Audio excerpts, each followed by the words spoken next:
Hey, Dennis, I want to get back to you.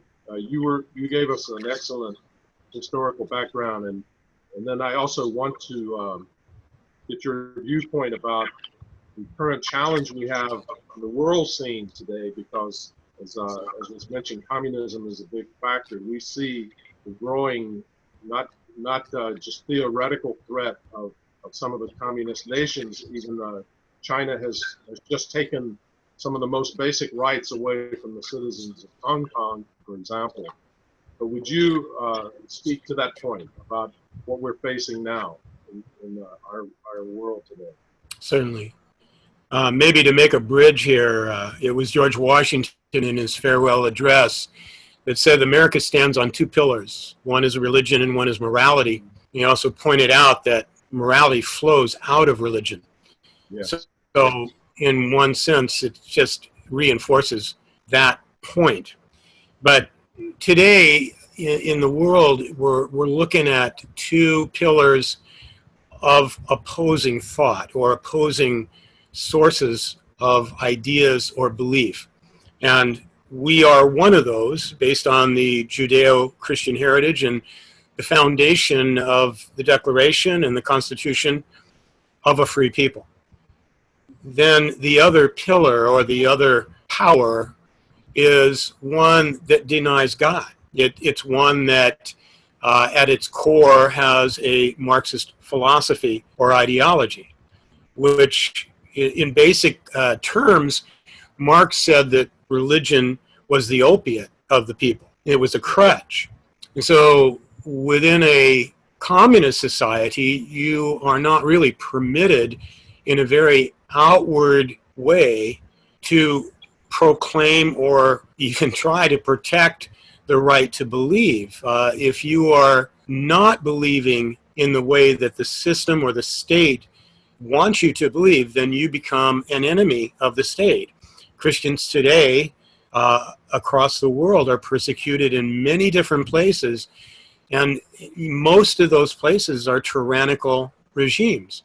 But the communist regimes throughout the world are the ones that have an ideology at the core which is antithetical to what it is that we believe.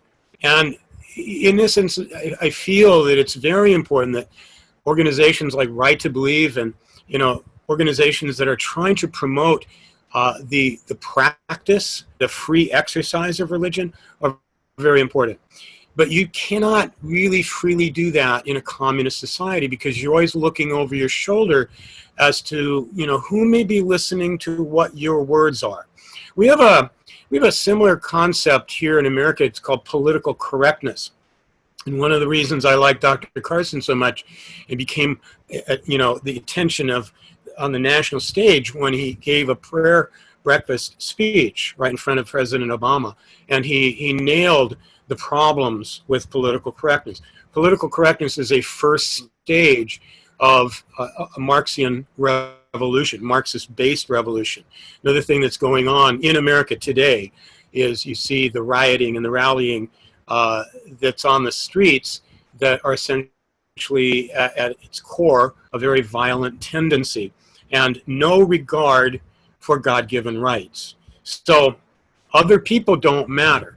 One of the things that I discovered when I discovered, how communism was really wrong, because myself, I was a Marxist at one point in time, but I made the revelation, first of all, that Marx didn't really understand history in a proper context, and he left some stuff out that didn't really matter to him. But the other side of it is it denies people's rights. Unless you are a believer, you're not really human. And that's a problem. And that's why communism could get rid of or exterminate so many millions of people in the course of their history. But somehow all of that is brushed under the rug by the modern day socialists. The way I look at socialism is kind of like an infant of communism. It hasn't grown its teeth yet. And so the reality is that the socialist appeal today for a lot of young people, it's kept at a certain level, a minimum level, because they don't really want to come out of the closet completely. I'm amazed that now we have Democrats coming out of the closet at all, because they've been in the closet for a long time. Now they're coming out and proclaiming what they really were all along. And all we have is different variations of socialists or communists who really want to essentially dismantle this country. And one of the things that you do is you begin to dismantle the basic framework or the fundamentals that exist at the core of any kind of society. So you see the call to defund the police. You see, different religious organizations being persecuted, churches not allowed to open, or feeling fear if they opened, they would have to pay some kind of extortion to the state, or people being, fined or arrested. These kinds of things should not be happening in America. I just really feel that American Christians and people of faith need to rise up and actually take action to do things. That's why I respect how you and the Right to Believe are doing, because you're taking action to do these things. And I feel that is a critical effort, not just, for what you think is important, but I think for all faiths, all people of faith who really want to hold on to their right to believe. And the thing is that if you take away those pillars that George Washington talked about, if you take away, say, morality, or you take away the foundation, which is religion, then all the other things hinge on those. They hinge on religious freedom. And so essentially what you do is you wipe away the foundation, the cornerstone, and essentially you can easily wipe away all the other things because they lose their moral roots. And that's a problem. Yes. Thank you very much. If you enjoyed this discussion, please click the like button and the subscribe button. We'd also love to hear your thoughts on religious freedom.